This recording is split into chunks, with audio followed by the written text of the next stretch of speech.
كلامه المجيد وفرقانه الحميد بعد أعوذ بالله من الشيطان الرجيم فمن يعمل مثقال ذرة خيرا يره ومن يعمل مثقال ذرة شرا يره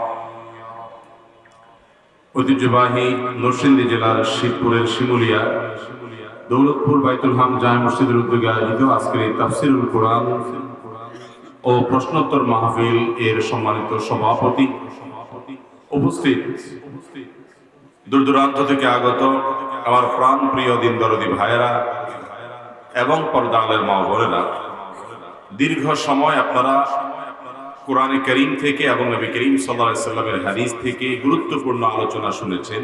প্রয়োজন শুধু সেগুলোকে আমলে আনা, নিজেকে পরিবর্তন করা, পরিশুদ্ধ করা, পরিশীলিত করা।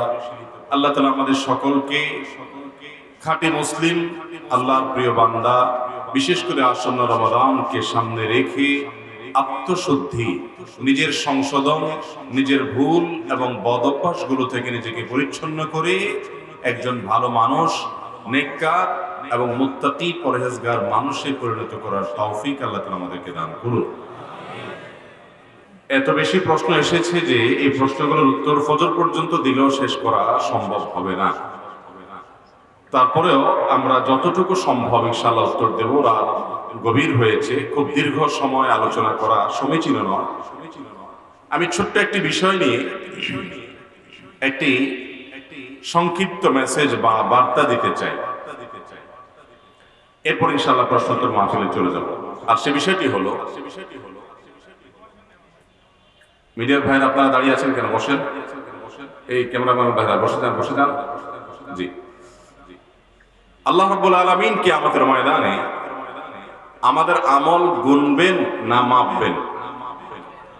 আমল কি গণা হবে, কাউন্ট করা হবে, না ওজন করা হবে? ওজন করা হবে। আল্লাহ রাব্বুল আলামিন কোরআনে হাকিমে বলেছেন, ফামান ইয়ামাল মিসকাল যাররাতিন খায়রান ইয়ারা। যে ব্যক্তি জাররা পরিমাণ, যেটার পরিমাপে ওজনে জাররা পরিমাণও কোনো ভালো কাজ পাওয়া যাবে, সে তার বিনিময়ে আল্লাহর কাছে পাবে। আর যদি কেউ জাররা পরিমাণে খারাপ কোনো কাজও করে, সেটার কারণে শাস্তি এবং তিরস্কারের মুখোমুখি তাকে হতে হবে। আমলের মধ্যে সবচেয়ে ওজনী এবং ওয়েটফুল আমল, সবচেয়ে ভারী আমল হলো বান্দার উত্তম আচরণ, সুন্দর চরিত্র। বাহ্যিক যে আমল আছে, এই আমলগুলোর গুরুত্ব অবস্থা ভেদে এবং এর বিধান ভেদে পরিবর্তন হয়, কম বেশি হয়। ফরজ বিধান, ফরজ আমল এর গুরুত্ব সবচেয়ে বেশি, ওয়াজিব, তারপরে এরপরে সুন্নাত, এরপরে সাধারণ নফল। কিন্তু বান্দার কিছু চারিত্রিক আমল আছে, যে আমলগুলোকে আমল হিসাবে আমরা বেশিরভাগ মানুষ জানিও না, মানিও না। যার কারণে আমরা অনেকে জান্নাতে যাওয়ার প্রতিযোগিতায়, জান্নাতে যাওয়ার দৌড়ে পিছিয়ে আছি।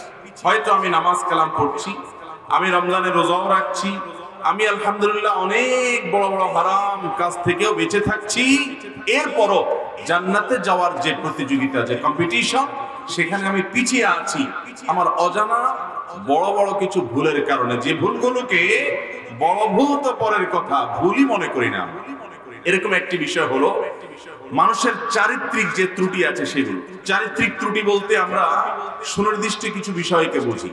চারিত্রিক ত্রুটি বলতে এক দুটি বিষয় না, বিশাল বড় লম্বা তালিকা এবং লিস্ট আছে। সে লিস্ট ধরে ধরে যদি দেখা হয়, তাহলে দেখা যাবে যে এই ত্রুটিগুলো কি পরিমাণ আমাদের মাঝে আসে। আমাদের বাহির সুন্দর, মুখে দাঁড়িয়ে আছে, মাথায় টুপি আছে, গায়ে জুব্বা আছে, আমরা অনেক ভালো কাজ করছি আলহামদুলিল্লাহ। কিন্তু এর পাশাপাশি যদি আমার ভেতরটাকে আমি সংশোধন না করি, আমার মনটাকে আমি পরিশুদ্ধ না করি, তো আল্লাহর কাছে কিয়ামতের ময়দানে এই আমল খুব একটা কাজে নাও দিতে পারে। এটি আয়াত আপনারা এর আগে শুনেছেন সাইফুল্লাহ ভাইয়ের মুখে। আল্লাহ রাব্বুল আলামিন বলেছেন, ইয়াউমা লা ইয়ানফাউ মালুন ওয়ালা বানুন। দুনিয়ার সম্পদ, সন্তান, বড় বড় পরিচয়, এগুলোর কোনোটি আখিরাতে আল্লাহর কাছে কাজে আসবে না। ইল্লা মান আতাল্লাহা বিকলবিন সালিম। যে ব্যক্তি একটা পরিচ্ছন্ন ফ্রেশ অন্তর নিয়ে আল্লাহর কাছে যেতে পারবে, যে অন্তর আল্লাহ তাআলা তাকে দিয়ে দুনিয়াতে পাঠিয়েছেন, মাতৃগর্ভ থেকে যখন আমরা এসেছি, আমাদের যে অন্তর ছিল, এই অন্তরে কোনো প্রকার হিংসা ছিল, বিদ্বেষ ছিল, কোন প্রকার বাজে কোন গুণ এই অন্তরে ছিল না। অন্তরটা ছিল ফ্রেশ। এই অন্তরটাকে আমরা নোংরামিতে পরিপূর্ণ করেছি। একজন ইমানদার স্ট্রাগল করবেন, যুদ্ধ করবেন নিজের সঙ্গে, যে আমার অন্তরকে আবার আমি আমার শৈশবের মতো, শিশুকালের মতো, নবজাতক শিশু অবস্থায় যেরকম আমার অন্তর ফ্রেশ ছিল, আমি সেরকম অন্তরটাকে পরিচ্ছন্ন করার স্ট্রাগলটা অন্তত করব, সংগ্রামটা অন্তত করব, চেষ্টাটা অন্তত করব। এটা হলো খাঁটি ইমানদারের কাজ। অন্তর দ্বারা মানুষ যে সমস্ত খারাপ কাজ করে থাকে সেগুলোর তালিকা আজকে বলার সময় নয়।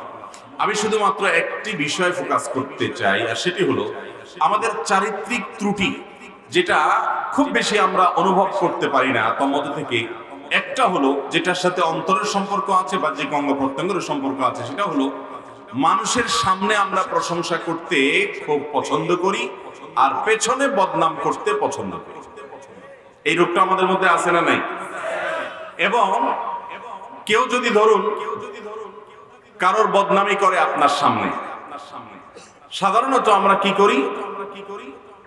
সৌজন্যতার খাতিরে, যে লোকটা আমার সামনে অমুকের বদনামি করছে, তার সাথে একটু তাল না মেলালে কেমন হয়, এই জন্য তাল মিলাতে গিয়ে হলেও দেখা যায় আমিও তার সাথে ওই কুকর্মে সামিল হই এবং নিজের অজান্তে ওই ভদ্রলোকের বিরুদ্ধে এই লোকের যে নিন্দাবাদ, এটার সাথে আমরা সায় দেই, মাথা নাড়ি, অনেক সময় যোগ দেই, হ্যাঁ আপনি ঠিকই বলেছেন, করে নিজের আমল নামকে ধ্বংস আছে না নাই?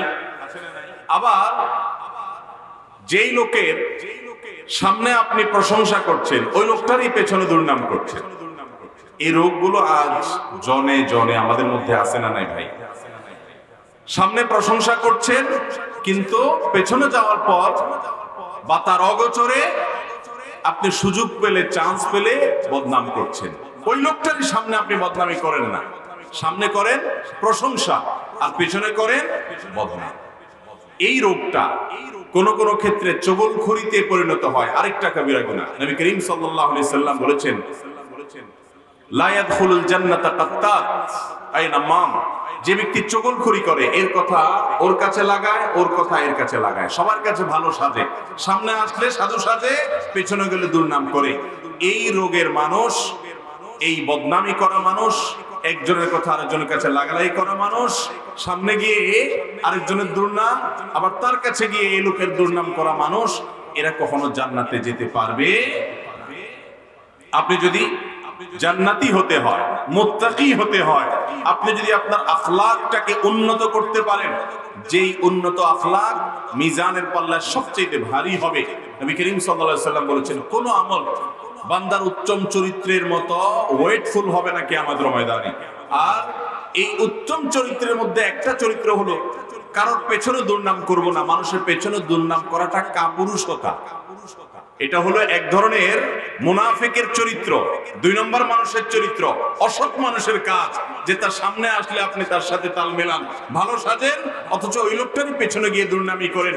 কোন মুসলমান নিচু প্রকৃতির হতে পারে না, কোন মুসলমান ছোট লোক হতে পারে না, কোন মুসলমান তার মন মানসিকতার ভিতরে এই ধরনের নোংরামো থাকতে পারে না, অসততা থাকতে পারে না, মুনাফিকি থাকতে পারে না, 2 নম্বরই থাকতে পারে না। কিন্তু সেই চরিত্রগুলো আমাদের মধ্যে আছে না নাই? নামাজও পড়ছি, ওয়াজও শুনতেছি, কোরআন তেলাওয়াত করছি, কোরআন তেলাওয়াত শুনছি, দান দক্ষিণা করছি, অনেক ভালো ভালো কাজ করছি। যে ভালো কাজগুলো করছি সেগুলোর জন্য অবশ্যই আমি সাধুবাদ পাওয়ার উপযুক্ত। কিন্তু এই ভালো কাজগুলো করে আপনি তৃপ্তির ঢেকুর তুলবেন, আপনি তলে তলে এমন এমন হারাম কাজ করবেন যেটা যে হারাম সে সম্পর্কে আপনার ধারণাই নেই। ভাইরা আমার, এই দুশ্চরিত্র থেকে মুক্ত হওয়া খুব কঠিন একটা কাজ, খুব কঠিন একটা কাজ, কিন্তু সংগ্রাম করতে হবে। বিশেষ করে আসন্ন রমজানকে সামনে রেখে, যে আমরা কখনো কোনো মানুষের পেছনে তার দুর্নাম করব না। কারণ পেছনে যদি তার খারাপ গুণের কথা বলা হয়, কথাটা যদি সত্য হয়, তার নাম গীবত। তার নাম কি? এই গীবত এখন আমাদের কাছে ঘি ভাত হয়ে গেছে, খুব মজা লাগে। আরেকজনের দুর্নাম করতে খুব টেস্ট লাগে, তাই না? পুরা ঘি ভাতের মতো টেস্ট হয়ে গেছে। শয়তান আমাদের কাছে এটা সুস্বাদু করে দিয়েছে। ভাই আমার, আপনার সামনে কেউ যদি অন্য কারো দুর্নাম করে, আপনি সেখান থেকে সরে যাবেন, পারলে তাকে থামিয়ে দিবেন, না হলে নিজে সরে যাবেন, কিন্তু কোনো অবস্থাতে তার সাথে তাল মেলাতে যাবেন অনেক সামাজিকতা আপনাকে জাহান্নামে নিয়ে যাবে। কোন মন্দ কাজে কোন প্রকার সামাজিকতা রক্ষা করা যাবে।